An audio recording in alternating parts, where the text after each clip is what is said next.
Bonjour à toutes et à tous. Alors aujourd'hui on se retrouve fraîchement mais avec le soleil. C'est un jour spécial, c'est l'anniversaire de ma mère et je vais lui faire une surprise. Donc voilà, elle ne s'attend pas à ce que je vais débarquer aujourd'hui. Et donc voilà, je vais débarquer aujourd'hui tout simplement. Et j'en profite pour faire une vidéo parce que je voudrais qu'on parle d'un sujet. C'est le sujet de l'essence. Alors voilà, je vous apprends rien sur la plupart, je pense, des motos. De toute façon, c'est écrit, je sais pas si vous le voyez sur le réservoir, de mettre du E10. Voilà. Et aujourd'hui, je voudrais dans cette vidéo qu'on parle du SP95 E10 et du SP98.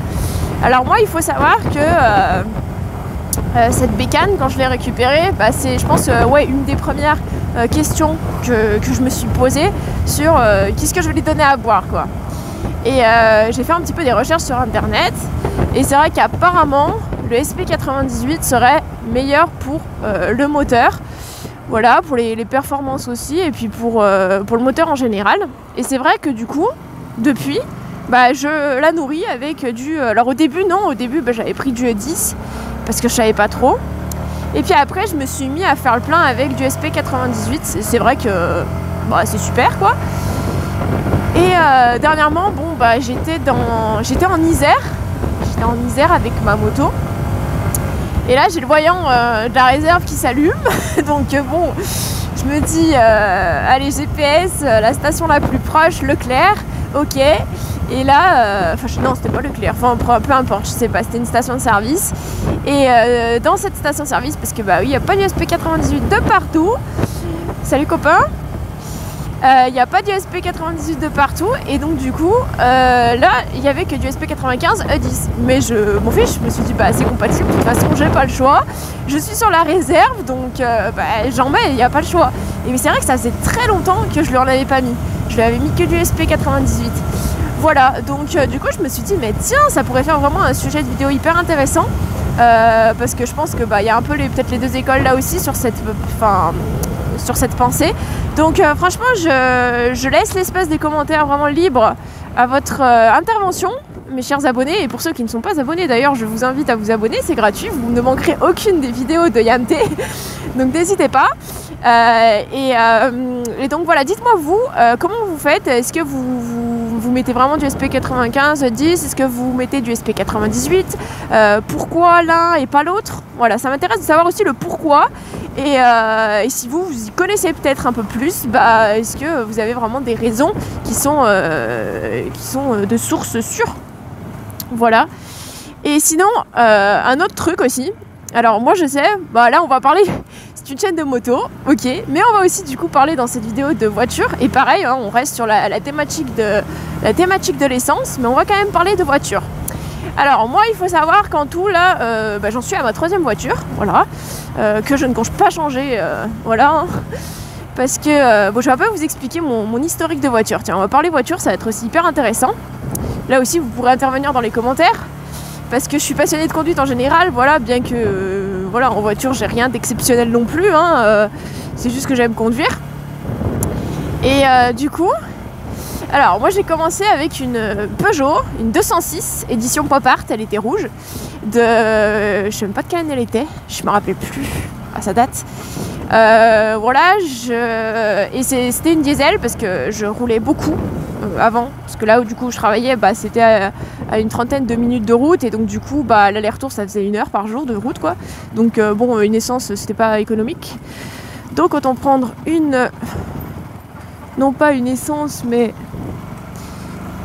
je regardais un truc du coup j'étais pas dans ma trajectoire, donc du coup c'était une diesel, et c'est vrai que j'ai toujours eu des diesels sauf maintenant. Et après donc j'ai acheté une 300, toujours sur le bon coin hein, mes voitures, à part la dernière, mais je vais vous expliquer pourquoi. Donc la deuxième voiture c'était une, bah, vous l'avez vu sur la chaîne du coup, c'était une ouh là là, je suis en sous-régime. Oh ça pue, oh là là il pue le mec devant, oh là là. Ah bah alors lui je sais pas à quoi il roule mais ça sent pas bon. Allez, sans clignotant, c'est très très bien. Très bien. Aïe, ça pue. Et donc ma deuxième voiture, une Peugeot 308, la phase 2 SS Allure de 2016. Pareil, une diesel, sauf que je ne savais pas, il y avait, vous savez, cette histoire d'AD Blue. Donc j'ai été complètement dégoûtée de Peugeot, j'ai changé plein de trucs, enfin bref. Et en allant dans un garage, le mec m'a dit, c'était un garage Peugeot, hein, mais très très bien, hein, je dirais que du bien de ce garage, parce que c'était un petit garage de village. J'y allais en plus via mon carrossier qui me connaît bien, donc c'était vraiment, voilà, en gros, t'es sérieux avec elle, quoi. Et du coup, il m'a dit, voilà, toutes les Peugeot comme ça, il n'y a rien à faire, je désactive l'AD Blue, je descente l'AD Blue, mais je fais une fausse facture de 450 € et voilà. Et moi je lui dis, non mais c'est pas la peine, moi je ne marche pas là-dedans, je suis carré, je suis intègre, je marche pas là-dedans. Donc du coup... j'en pouvais plus. En fait, cette voiture m'a dégoûtée. Et heureusement, ma grand-mère, du coup, elle m'a prêté sa voiture pendant... Je pense que j'ai gardé sa voiture pendant quelques mois. Une petite Toyota Yaris, voilà. Une essence. Et je l'ai gardée pendant quelques mois, en fait. Le temps de savoir ce que j'allais faire. Et du coup, dans ce garage, j'ai fait un échange. J'ai fait reprendre ma 308. Et j'ai pris du coup une essence, bien sûr pas une 3 cylindres parce que bon, dans la famille on s'y connaît quand même un peu en mécanique, surtout du côté de mon père, parce que mon grand-père paternel était mécanicien, donc mon père en mécanique, alors mécanique moto mon père n'y connaît rien, hein, mais en mécanique voiture il y connaît vraiment bien, donc on a des connaissances quand même dans ce milieu-là, donc du coup il faut éviter tout ce qui est les 3 cylindres, tout ça, il faut prendre une 4 cylindres, là je parle pour les voitures, hein. Et donc du coup voilà, là c'était une 4 cylindres, une Clio 4 du coup de 2000, je sais même pas de quelle année elle est, peut-être 2017. Bref, du coup j'ai fait une échange, je me retrouve du coup avec une Clio 4 et donc et voilà, et c'est une essence du coup, une boîte automatique.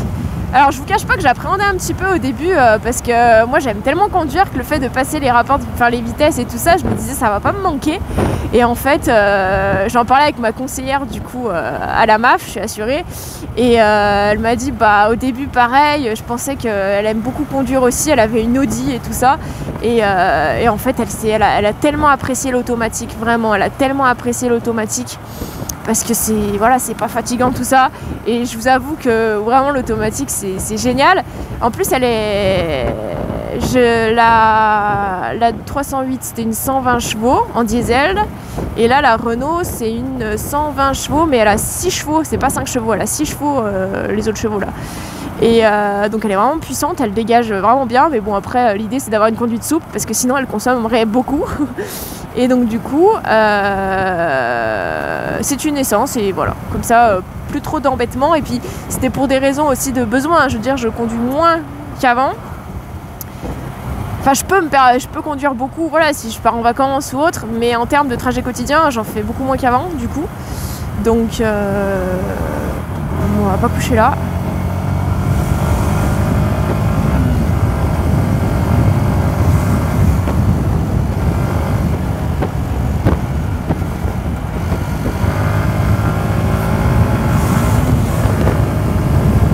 Donc en termes de trajet quotidien, voilà pourquoi j'ai pris une essence, bref. Et donc du coup, pareil pour le sujet d'essence au niveau des voitures. C'est vrai que on m'a toujours dit, voilà, l'Excellium pour le moteur, tout ça. Donc j'ai toujours pris du diesel Excellium, sauf quand il y avait eu les grosses problématiques d'essence. Et que ça faisait une queue pas possible pour aller prendre de l'essence. Là, j'avais pris du diesel normal, hein, ça va pas tuer la voiture. Et maintenant, je prends du SP98, c'est pas de l'Excellium, des fois c'est de l'Excellium. Là, j'avoue qu'avec la nouvelle voiture, là, je me prends vraiment moins la tête. Je me dis, c'est peut-être pas ça qui va changer grand-chose, voilà. Mais je prends du SP98, quoi. Je prends pas quand même du 95/10 pour la voiture, quoi. Même si c'est pas de l'Excellium, je prends du SP98, sauf si un jour, je me retrouvais dans une station essence où il y en avait pas, Mais non, franchement, non, la voiture, en vrai, je dis ça, mais non, pas du tout. Je vous dis une bêtise, non. La voiture, je m'en fous, je trouverai toujours une station où il y a du SP98. Je veux pas du tout mettre du 95/10. C'est vrai que c'est plus cher. Là, je reviens à la moto. SP98, dites-moi vous ce que vous en pensez. Et puis voilà, on échange dans les commentaires. Vous pouvez aussi me dire avec quelle voiture vous roulez, essence, diesel, tout ça. Je passe par où? Je passe par là-bas. Voilou. En fait, je vais prendre l'autoroute direct parce que il fait pas non plus hyper froid. J'ai pas envie de passer 3 heures non plus dans la ville, quoi. Donc, Et sur ce, mes petits loups, je vous laisse. Je vous dis ride safe et hâte de vous lire en commentaire. Ciao ciao, à la prochaine vidéo. Bye bye.